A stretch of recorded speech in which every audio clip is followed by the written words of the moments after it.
Hello and welcome back to another episode of Echoes of the Night. If you're new here, I'm so glad you found your way to our little corner of the internet, where we share stories that walk the line between comfort and terror. And for all our regular listeners, you already know what to expect. A journey into the unknown, where the eerie whispers of the night take on a life of their own. Before we dive in, don't forget to like, comment, and subscribe if you're enjoying these stories, and let me know where you're listening from. I always love hearing from our growing community.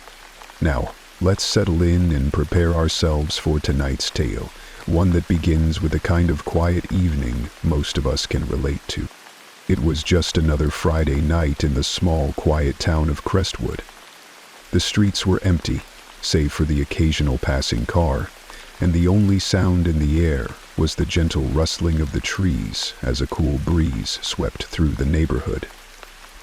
A perfect night, or so it seemed, inside the modest two-story house on Oakwood Lane. Laura was just finishing up her routine. It was nothing out of the ordinary. A quick dinner, a few hours of binge-watching her favorite show, and now she was settling in for a good night's sleep.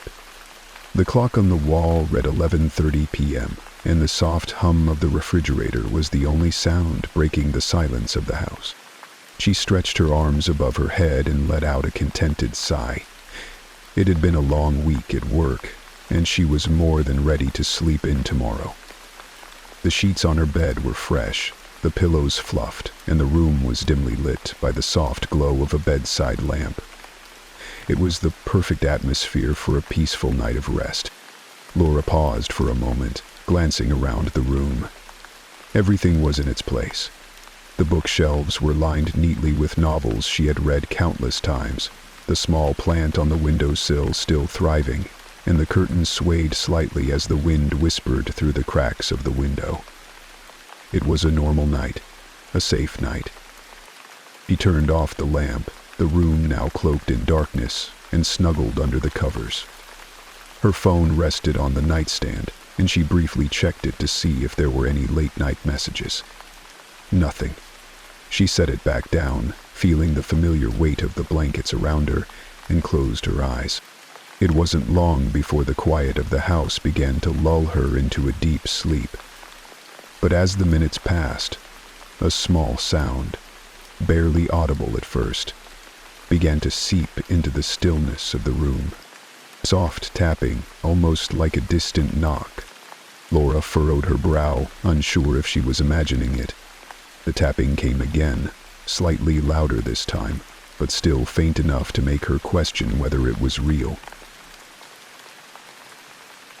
Nothing. She let out a soft laugh, telling herself it was probably the wind or the house settling. After all, the house had its quirks. The old pipes would groan at night, and the creaking floors had a way of making even the most mundane noises seem like something more. But tonight felt different. The tapping returned, louder this time, unmistakable. Laura sat up in bed, her heart racing just a little faster. Her eyes darted toward the door, the darkness outside her room feeling more oppressive now. Was someone at the door, or was it something else? The wind had picked up outside, howling against the windows, but the tapping, it was coming from inside. It wasn't the wind. With a hesitant breath, Laura slid out of bed, her feet cold against the wooden floor. She stood there for a moment, listening. The sound had stopped. Perhaps it was nothing. Maybe she was just overreacting. But then, a sharp knock echoed through the silence of the house.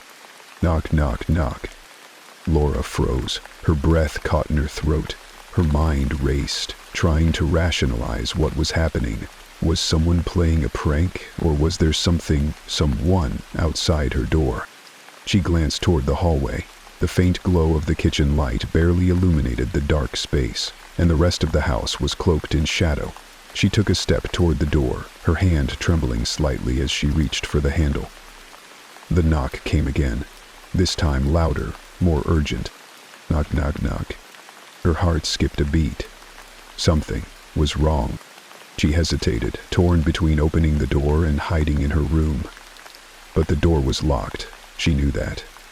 She always made sure to lock it before bed. It was probably nothing. Maybe the neighbors were just being loud. But still, that nagging feeling at the back of her mind wouldn't let go. She crept toward the door, her hand hovering over the knob. With a deep breath, she slowly twisted it open. The hallway was empty. The door swung open fully, and she stepped into the hallway, glancing nervously around. The house was eerily quiet now, the wind outside the only sound. No knocks, no footsteps, just silence. Lara exhaled in relief, though a small knot of unease still twisted in her stomach. She shook her head, muttering to herself that she was just being paranoid. But before she could close the door, something caught her eye. At the end of the hallway, just beyond the kitchen, she noticed the faintest glimmer of light. It wasn't coming from the window. No, it was coming from inside the kitchen. A soft, flickering glow, as though a candle had been lit. Her stomach dropped. The faint glow from the kitchen pulsed like a heartbeat in the darkened hallway. Laura's breath caught in her throat as she stood frozen in place. Her mind raced, trying to process what she was seeing. There were no candles in the house. She hadn't lit any, and the only light in the kitchen was supposed to come from the overhead bulb, which had been out for weeks. It was too strange to ignore. She stepped forward cautiously, her bare feet making no sound against the cold wooden floor. The flickering light grew brighter as she neared the kitchen, and with each step, the unease in her chest deepened. Her hands trembled as she reached the corner of the hallway and peered around it. The kitchen, as she expected, was empty. The light wasn't coming from a candle or lamp, but from the oven. The door was slightly ajar, and the faint glow seemed to seep from the cracks. The kitchen was silent, save for the low hum of the refrigerator, which seemed louder now, almost as if it were mocking her. Laura took a step toward the oven, her heart pounding in her chest. The light flickered again, casting long, distorted shadows across the room. She couldn't explain it. There was no reason for the oven to be on, let alone glowing like that. She didn't even remember leaving it on earlier. She approached the oven slowly, her breath shallow, and reached for the handle. Her fingers brushed against the cool metal, and a shiver ran down her spine. As her hand gripped the handle, she hesitated. Something about the moment felt wrong, too wrong to be real. With a deep breath, she yanked the door open. The oven was cold, empty. The faint light she had seen was gone, leaving only the dull, lifeless interior of the appliance. Laura blinked, confusion flooding her senses. She stared at the oven for a moment, trying to make sense of what she had just witnessed. Her eyes scanned the room again. No candles, no lamps, no other sources of light. Just the still, silent kitchen. Her mind struggled to grasp what was happening. She had been so sure she had seen the glow. She even thought she had heard something, like a faint whisper of a voice. But now, nothing. She closed the oven door, a little more forcefully than necessary, and backed away from the kitchen. Her head was spinning, and she felt dizzy as she stumbled back into the hallway. She needed to calm down. She was just imagining things. Exhaustion, stress from work, that was all. But as she moved to close the kitchen door, she noticed something that made her freeze again. A single footprint, faintly visible in the dust on the floor. It was as though someone had stepped into the kitchen barefoot, and only moments ago. The print was small, almost delicate, as if it had been made by someone who wasn't fully there. It seemed out of place, like it didn't belong in the house. Laura's pulse quickened, and she looked around frantically, but the house remained still. She was alone. She had been alone the whole time. The footprint wasn't the only thing that caught her eye. Near the doorway, on the floor, lay a small object. It was something she didn't recognize, small and shiny, half hidden in the shadows of the kitchen. She knelt down to inspect it. A closed book-like form. A tiny silver pendant, shaped like a crescent moon. The metal gleamed in the dim light, and as she picked it up, a chill ran through her fingers. It felt cold, colder than it should have been, as though it had been left out in the night air for hours. Her hand shook as she turned the pendant over, examining the intricate engraving on its surface. The symbol was strange, unfamiliar, a series of curved lines that seemed to swirl in on themselves, as though they were trying to escape from the metal. The pendant didn't belong to her. She was certain of that. A soft noise behind her made her jump. It was a creaking sound, coming from somewhere in the house. Her heart raced, and she spun around, expecting to see someone standing in the doorway. Nothing. The house was as empty as it had been moments before. Laura stood there, clutching the pendant in her hand, her mind racing. She didn't know what to make of the footprints, the pendant, or the strange light. But she knew one thing for sure. Something was terribly wrong. The atmosphere of the house, which had once felt like a safe haven, now felt heavy, oppressive.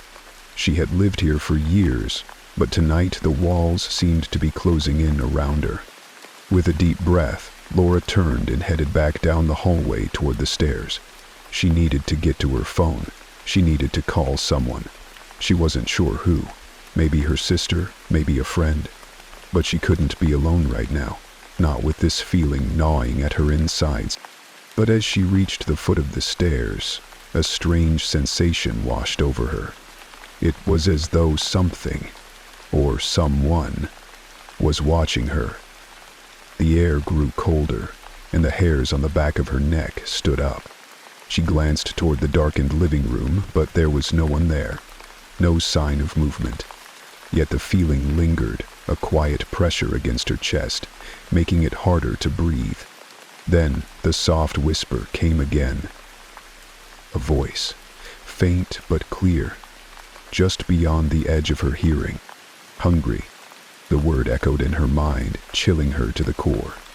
The word echoed in her mind like a faint, distant bell. Hungry. It wasn't a whisper this time.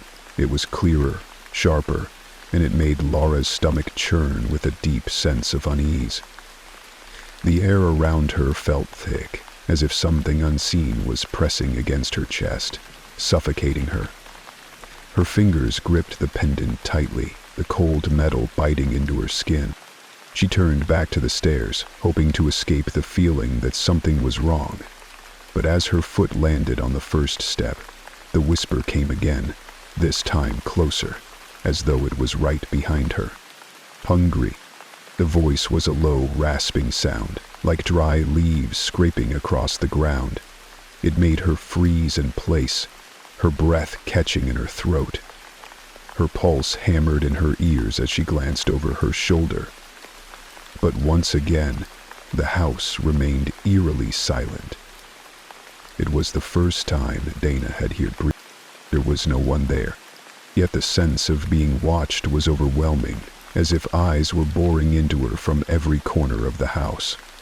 She turned her gaze back to the stairs and began to ascend slowly, the cold grip of fear tightening around her chest. She had to get to her phone. She had to call someone.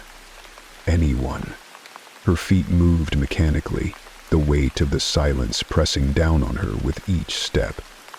The hallway at the top of the stairs was shrouded in darkness, the only light coming from the dim glow of the street lamp outside the window. As she reached the top, the feeling of being watched intensified.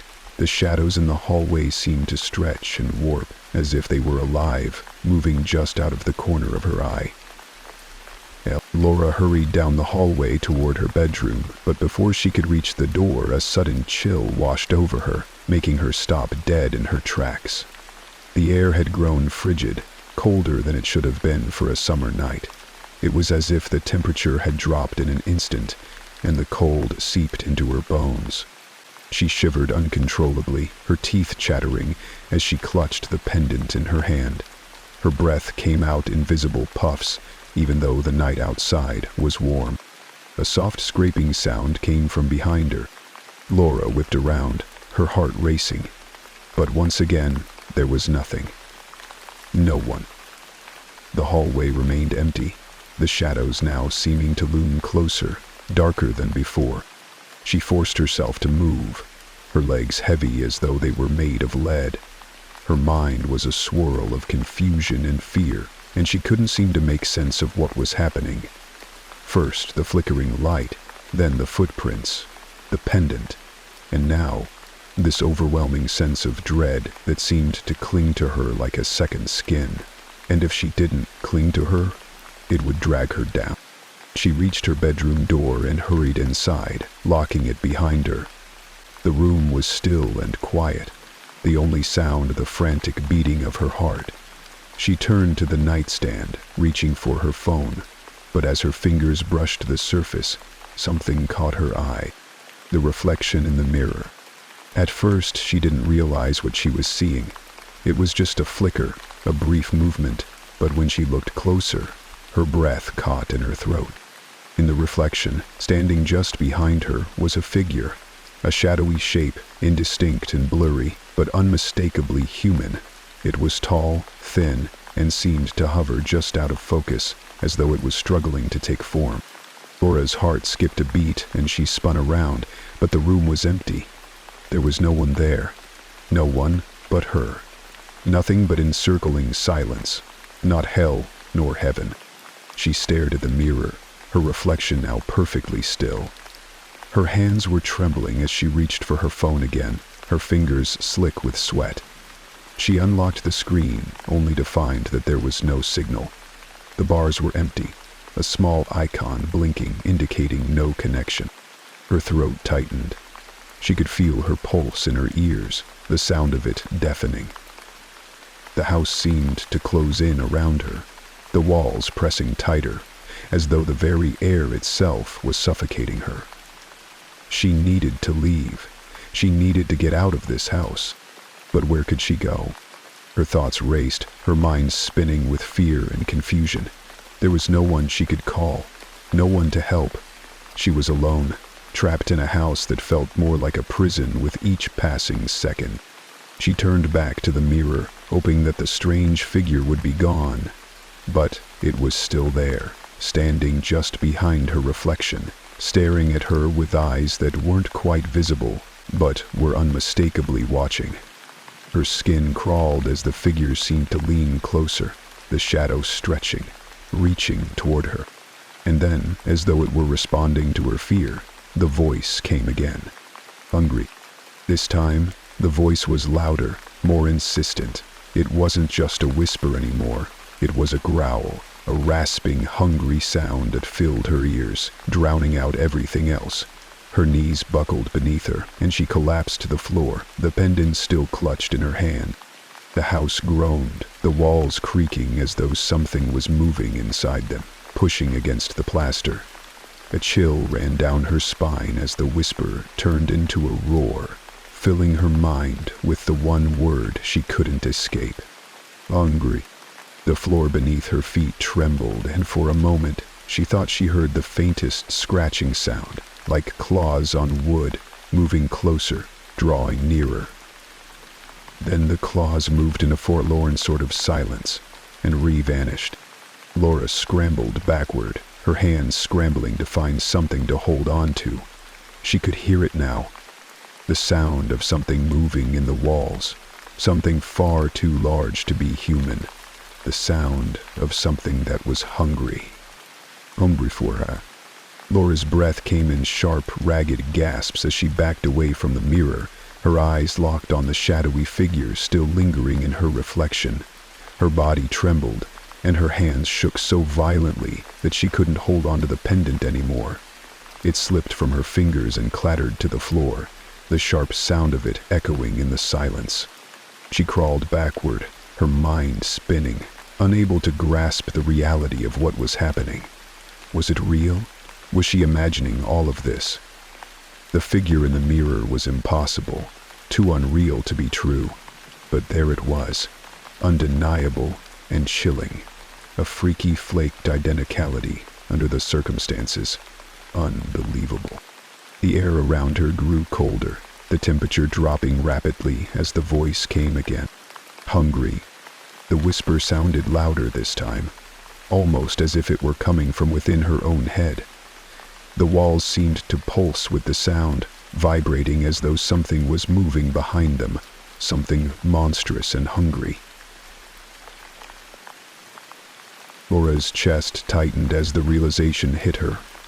It wasn't just the house that was suffocating her. It was something in the house, something ancient, something that had been waiting for her. She stood up quickly, her legs unsteady beneath her, and rushed to the door. But as her hand reached for the doorknob, it turned on its own. The door creaked open, as if inviting her to step out into the unknown. Her heart hammered in her chest, and every instinct screamed at her to leave, to run far away from this place. But her legs wouldn't move. The shadows in the hallway stretched and twisted like living things, pulling her toward them, urging her to step into the dark. The voice came again, louder now, its rasping growl filling the room. "Ike must be high." The floor beneath her feet trembled again, and the walls groaned as though something was crawling through them. A scraping sound filled the air, like claws scraping against wood, followed by a low, guttural growl that vibrated in her chest. Her fingers closed. Laura couldn't take it anymore. She had to get out. She forced herself to move, her body heavy with fear. Her feet dragged across the floor as she made her way toward the door, the shadows reaching for her, the walls closing in around her. She stepped into the hallway, her pulse pounding in her ears, her breath shallow and quick. The hallway was darker than it had been before. The shadows had deepened, and the air was thick with an oppressive weight that made her skin crawl. She moved quickly, trying to ignore the creeping sensation of something following her, just out of sight. They were lucky the man had been medicated to reduce his dopamine levels. As she passed the stairs, she felt the cold, clammy touch of something brush against her arm. She screamed, stumbling forward, her heart racing as the air around her grew colder. The chill seeped into her bones, freezing her from the inside out. She reached the front door, her hands trembling as she fumbled with the doorknob. The door wouldn't open. She pulled harder, panic rising in her chest as she yanked at the handle, but it was stuck. Stuck, as if the house itself had sealed her in. Was hungry. The voice came again, but this time it was louder, clearer. It was coming from inside the walls, from behind the door. Laura's eyes widened in terror as she heard something moving behind the door, something scraping, dragging itself along the floor, inching closer to her. The air grew thick with the scent of decay, and the floor beneath her feet seemed to vibrate with the sound of something monstrous moving beneath it. She spun around, her mind racing. There had to be another way out. She had to find it. She couldn't stay here, trapped with whatever was in the walls, in the shadows. Her gaze fell on the window at the far end of the hallway. The street light outside flickered, casting a dim glow through the glass. Without thinking, she rushed toward it, her feet pounding against the wooden floor. She grabbed the window handle, but the glass was cold to the touch, as though it had been frozen from the inside. The shadows in the room seemed to grow darker, creeping toward her like tendrils of smoke. The temperature dropped even further, the chill cutting through her like a blade. She tried to open the window, but it wouldn't budge. It was as though something was holding it shut, something that didn't want her to escape. She said. The voice came again, clearer this time. Out, hungry. It was no longer a whisper. It was a command. A growl that rumbled through the walls, vibrating in the air, shaking the floor beneath her feet. And then, with a suddenness that made Laura's blood run cold, the shadows seemed to coalesce. They pulled together, forming a shape in the darkness. A shape that was tall, thin, and looming. A figure, indistinct and shifting, like smoke and shadows made flesh. It moved toward her, its presence oppressive, its hunger palpable. Laura's breath caught in her throat as she realized the truth. Whatever was in the house wasn't just after her. It wanted her. It had been waiting for her. The figure drew closer, its shadow stretching along the walls as it advanced toward her. She could hear its breath now, slow and deep, like a growl from the depths of a dark cavern. She backed away, her legs trembling beneath her. Her heart pounded in her chest, and her mind screamed for her to run, but her body wouldn't obey. The figure reached out toward her, its fingers long and skeletal, as if they were made of the very shadows that surrounded her. Hungry. The word was a command, a final plea, and Laura knew in that moment that she was the one it had been waiting for. The hunger in the air was for her, and there was nowhere left to run. Laura's heart pounded in her chest as the shadowed figure inched closer, its long skeletal fingers stretching toward her like claws hungry for flesh. Her body screamed for escape, but her legs felt like they were cemented to the floor. She couldn't move, couldn't breathe, trapped in the suffocating presence of the thing that had been stalking her. She smelled the perfume of roses in the air around her and muttered under her breath. Something about this smell, palpable and terrifying, struck a quarrel with her prior survival skills. The shadows around her twisted and writhed, taking on a life of their own, closing in from every angle. She could feel the temperature dropping further, the air thick with the smell of rot and decay, as if the very house was alive, feeding on her fear. Hungry. The voice rumbled through her, low and guttural, sending shivers down her spine. The hunger was so intense, so consuming, it made her want to scream. But her voice was caught in her throat, her body frozen in place, unable to move or even speak. The figure in the shadows took another step closer, its presence suffocating. It was no longer just a shape. It had form, solid and real, its face a shifting mass of darkness, its eyes glowing with a faint, sickly light.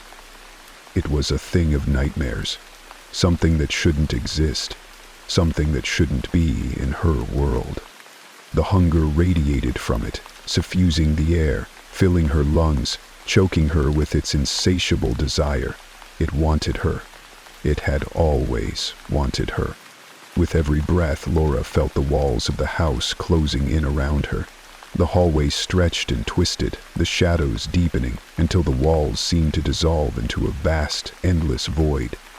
The only thing that remained was the thing in front of her, its hollow eyes locked on hers, its breath cold and rancid. "Hungry," it growled again, its voice a twisted mockery of human speech. It was more than a word now. It was a command, a summons, a cry for her to submit. Her chest tightened, and the room seemed to shrink with every passing second. The shadows pressed in on her, suffocating her, pushing her to the ground. She collapsed, her knees hitting the floor with a sharp thud. She couldn't breathe, couldn't think, couldn't escape. The hunger was all around her, filling the room, consuming her. Then, with a sickening lurch, the figure moved. Its long, twisted fingers reached for her, cold as ice as it loomed over her, its presence suffocating.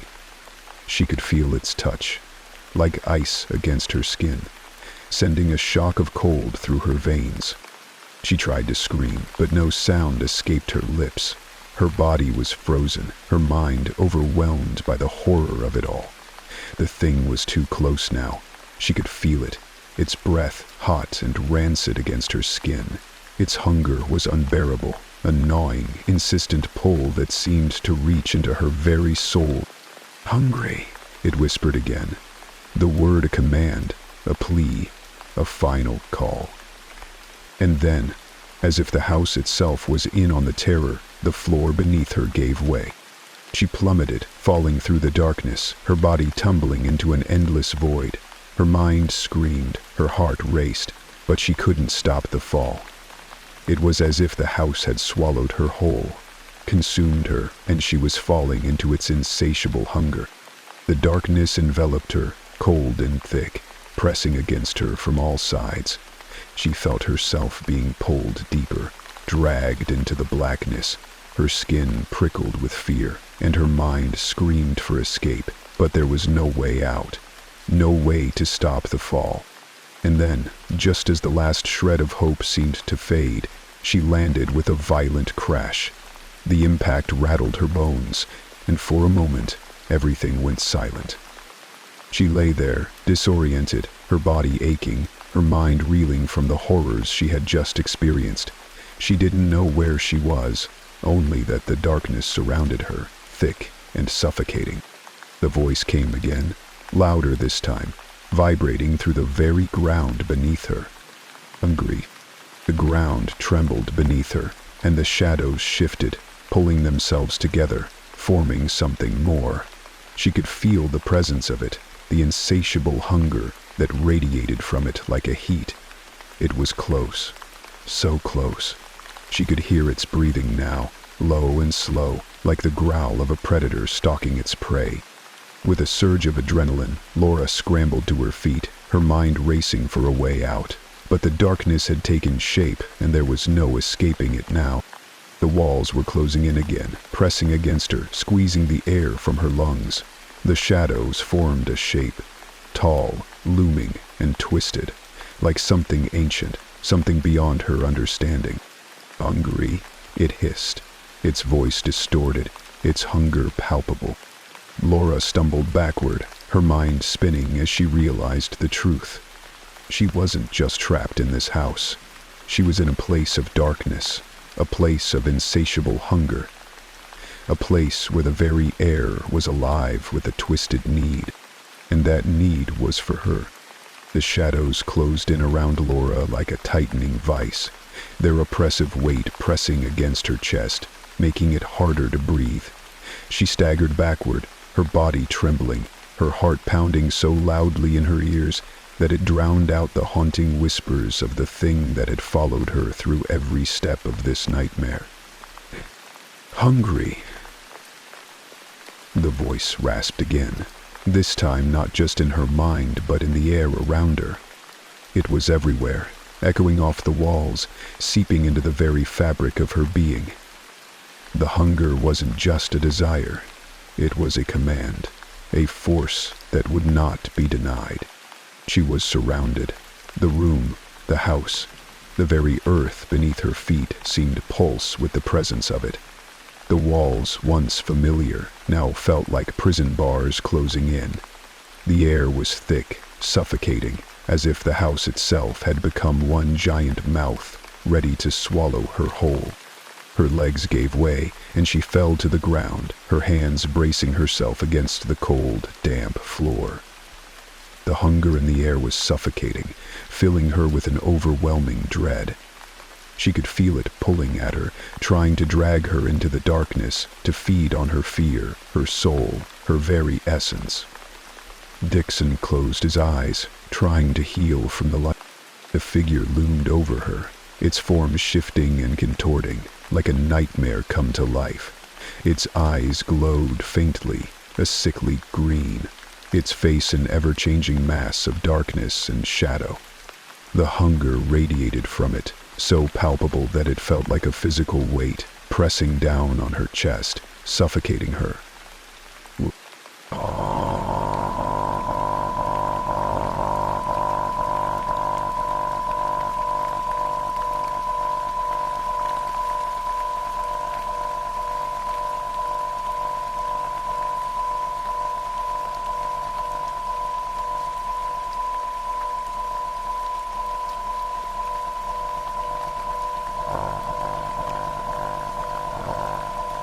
Uncreate, uncontrollable, exclusive, exclevant, luck with it. Yes, this is gonna be a mess.